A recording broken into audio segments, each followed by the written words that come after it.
सारे रिश्ते ना इंसान के पैदा होने के बाद बनते हैं, लेकिन सिर्फ एक ऐसा रिश्ता है जो कि हमारे वजूद में आने से पहले ही बन जाता है, 9 महीने पहले। वो खाती है जिससे हमें कोई नुकसान ना हो। वो बड़े से बड़े दर्द का अजाब सह लेती है, तकलीफ़ बर्दाश्त कर लेती है, मगर दवाई नहीं खाती कि कहीं हमें नुकसान ना हो। वो अपनी पसंद के तमाम खाने, तमाम अपनी पसंद की फ़ेवरेट चीज़ें छोड़ देती है सिर्फ़ हमारे लिए। उसके लिए चलना फिरना, हत्ता कि रात को सोना तक मुश्किल हो जाता है। लेकिन वो इन सारी चीज़ों को बहुत खुशी-खुशी झेलती है। उसने अभी तक हमारी शक्ल भी नहीं देखी होती। दुनिया में हम जिससे भी प्यार करते हैं उसकी शक्ल देखकर प्यार करते हैं। लेकिन वो उस वजूद से बिल्कुल अनदेखा, अनचाहा और बेलौस प्यार करती है। और जब हम जैसे बच्चे जो अपनी माँ से बहुत दूर हो जाते हैं, उनको कॉल करें ना तो सबसे पहले हमारी खैरियत पूछती है। हर लम्हा हमारे लिए दुआगो रहती है। वो कोई और रिश्ता नहीं, सिर्फ एक माँ का रिश्ता है। एक माँ ही आपसे बेइंतहा और बेतहाशा मोहब्बत कर सकती है। अपनी माँ की कदर करो। इन सारी बातों को मैंने अपनी अम्मी से दूर होकर जाना है। मैं उनको जब भी फ़ोन करती हूँ ना डेली, तो हर लम्हा मेरे लिए इंतज़ार में बैठी होती हैं। तो मैं भी आज जब काम से वापस आई ना, तो मेरे बच्चे मेरा वेट कर रहे थे और ये सारी चीज़ें मेरे हस्बैंड उनके लिए ख़रीद के लेके आए थे। तो बहुत प्यारे ये फूल थे और साथ बहुत ही प्यारा सा कार्ड था जिसमें उन सारों ने अपनी अपनी पसंद की बातें लिखी हुई थी मेरे लिए। और एक बहुत प्यारा सा मम का डेकोरेशन पीस था और उन सबको पता है कि मैं चाय बहुत शौक से पीती हूँ, तो मेरे लिए बहुत प्यारा सा जो चाय का कप था। तो वो उन सारी चीज़ें मैं अब देख भी रही थी और साथ फूलों को वॉस में भी डाल रही थी। और आज हमारे क्योंकि रमज़ान का भी साथ आगाज़ हो चुका था, तो साथ सहरी की भी अब मैं तैयारी करने लगी थी। तो मुझे ये सारी मेरी चीज़ें बहुत पसंद आईं और अब मैं वॉइस ओवर करते हुए बाकायदा मेरे आंसू निकल रहे हैं और मैं रो रही हूँ। तो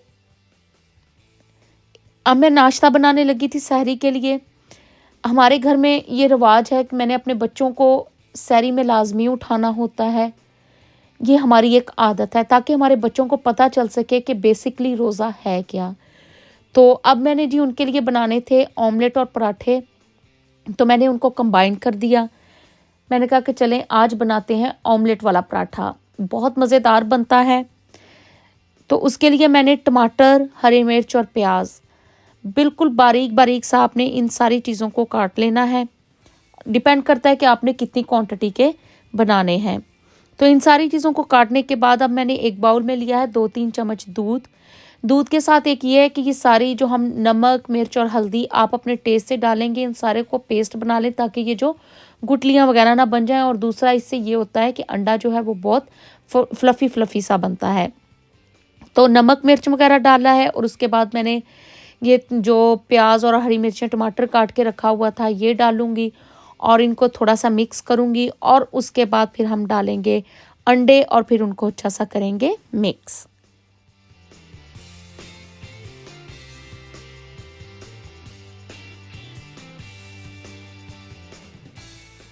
अच्छा, हमने ऑमलेट का जो मिक्सचर है वो रेडी करके रख लिया है। अब मैंने अपना पराठा जो है वो भी बेल लिया है।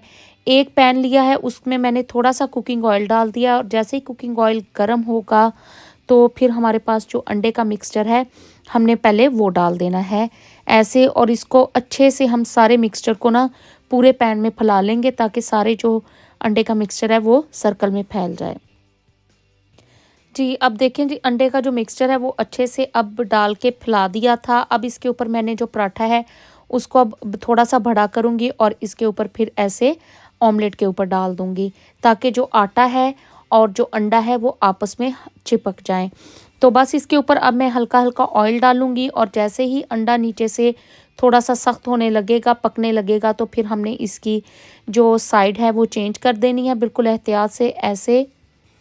और फिर इसके ऊपर भी दूसरी ऑयल डालूँगी दूसरी साइड पे भी और फिर बस इसको भी पका लूँगी। तो आपने इन दोनों साइडों को अच्छे से पका लेना है। अब हमने इसकी साइड फिर पलट दी है ताकि अब अंडा भी नीचे से जो है वो पक जाए। और बस इसको आप 2-3 बार पलटेंगे और फिर आपका जो पराठा और ऑमलेट जो है वो रेडी हो जाएगा। और बस फिर आप इसको उतार लें और इसको फिर आप सर्व करेंगे। हाँ जी, तो ये देखें जी, हमारी फर्स्ट सहरी में ऑमलेट पराठा जो हो गया है वो तैयार। और इसको मैंने फिर ऐसे कट किया, साथ मैंने बनाया था शक्कर वाला दही और बहुत ही मज़ेदार सी चाय। तो ये थी जी हमारी फर्स्ट सहरी। आई होप कि आपको अच्छी लगी होगी। फिर मिलेंगे। अल्लाह हाफ़िज़।